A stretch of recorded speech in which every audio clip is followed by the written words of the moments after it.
중국이 수많은 저개발 국가를 도와주겠다고 나선 1대1로는 실상은 오로지 중국을 위한 것임이 속속 드러나면서 1대1로 참여국들은 중국에게 실컷 배신감을 느끼고 있는 중이죠. 중국이 돈을 빌려주고 중국의 기업과 자재, 심지어 노동력마저 중국인으로 쓰며 고용 효과도 중국만 누리는 결국 지들만 좋은 게 1대1로인데 더 큰 문제는 대상국들과 계약 당시 부채를 갚지 못하면 해당 시설의 운영권을 넘긴다는 치명적인 계약 내용 때문에 졸지에 국가시설을 중국에 뺏기면 물론 국가 경제가 중국에 종속될 수 있는 최악의 상황을 맞이했습니다. 더 웃긴 건 세계에서 값싸기로 소문난 중국 자재와 기술력으로 만든 인프라들이 부실한 데다가 바가지까지 씌워서 저런 시설을 비싸게 지어 빚만 잔뜩 늘려놓은 셈이 됐죠. 중국과 가장 친하다고 할 수 있는 파키스탄은 이미 빚더미에 앉았으며 근처 섬나라 스리랑카 역시 부채 위기가 갈수록 커지고 있습니다. 이들 나라와 가까이에 있는 방글라데시 역시 빚이 급속도로 늘고 있어 크게 다르지 않습니다. 방글라데시는 세계에서 가장 유명한 두 가지가 있습니다. 전 세계 1000만 명 이상 국가 중 압도적 1위의 인구 밀도, 그리고 악명 높은 강수량인데요. 한반도 절반 조금 넘는 크기의 땅에 1억 6,500만의 인구를 가진 방글라데시의 1인당 국민소득은 2,000달러가 채 되지 않는 아시아의 최빈국 중 하나입니다. 그나마도 빈부의 격차가 워낙 크기에 국민들 대다수는 1,000달러에도 미치지 못하고 있죠. 이런 방글라데시의 주 수입원은 엄청난 저임금을 바탕으로 전 세계의 많은 의류, 신발 등의 제조 공장들이 진출해 있는 의류 봉제업 정도를 꼽을 수 있겠습니다. 이러다 보니 방글라데시의 사정상 도로를 비롯한 각종 인프라 시설이 잘 되어 있을 리가 없죠. 최근 이런 방글라데시의 여러 인프라 공사에 한국 기업들의 대대적인 활약이 눈에 띄고 있습니다. 사실 1대1로에 참여한 것도 한국의 기술을 중국보다는 훨씬 신뢰하지만 중국의 자본으로 발전시켜준다는 감언이설에 얼떨결에 당한 것이죠. 며칠 전 국토교통부 산하기관 한국해외인프라도시개발지원공사가 방글라데시의 총 사업비 6천억 원짜리 고속도로 사업을 따냈는데요. 이는 방글라데시의 수도 다카에서 마이맨신 간의 기존 국도 115km 구간 중 87km 구간을 고속도로로 전환하는 사업입니다.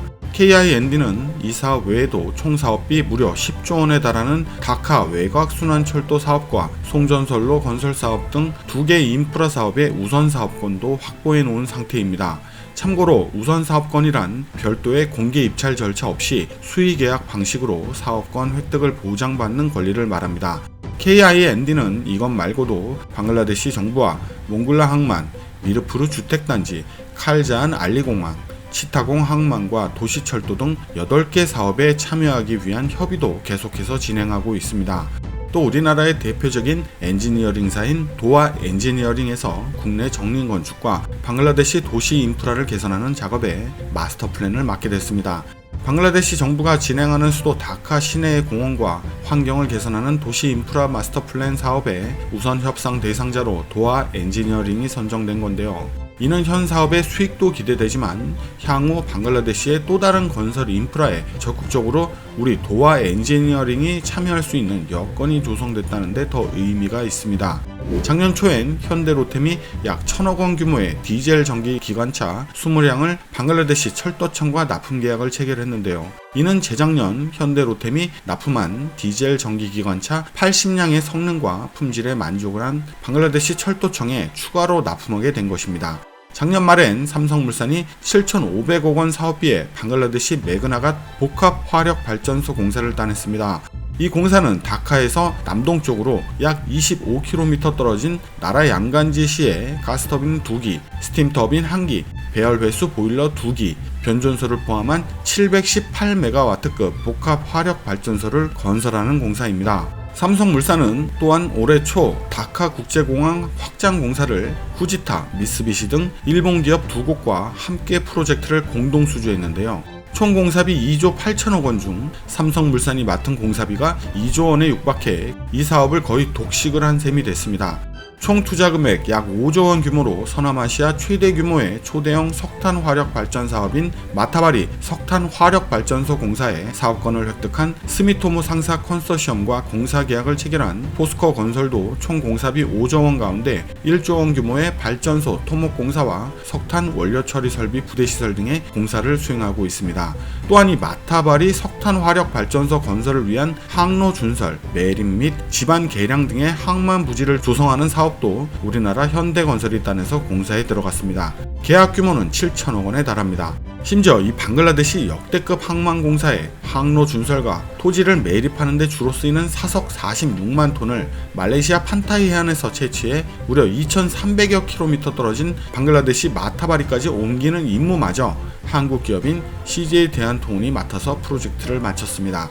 말이 46만 톤이지 이 무게는 평균 6톤의 아프리카 코끼리 7만 6천 마리와 맞먹는 엄청난 양입니다. 더군다나 방글라데시의 경우 5월부터 10월까지 연일 폭우가 내리는 우기인데다 계절에 따라 바람의 방향이 크게 바뀌는 계절풍 시즌이기 때문에 5개월가량 운송이 불가능했지만 최적의 경로 설계와 운송 능력, 물류 노하우 등을 적용해서 CJ 대한통운은 가뿐하게 해낸 거죠. 방글라데시는 앞서 언급한 대로 아시아의 최빈국 중 하나이며 걸핏하면 물폭탄을 보는 게 흔할 정도인 가진 거라곤 넘쳐나는 인력밖에 없는 나라입니다. 이런 방글라데시 입장에서 그동안 제대로 된 상하수도, 도로, 교각, 철도, 전기, 통신 등과 같은 SOC, 즉 사회 기반 시설 인프라가 있을리 만무했습니다.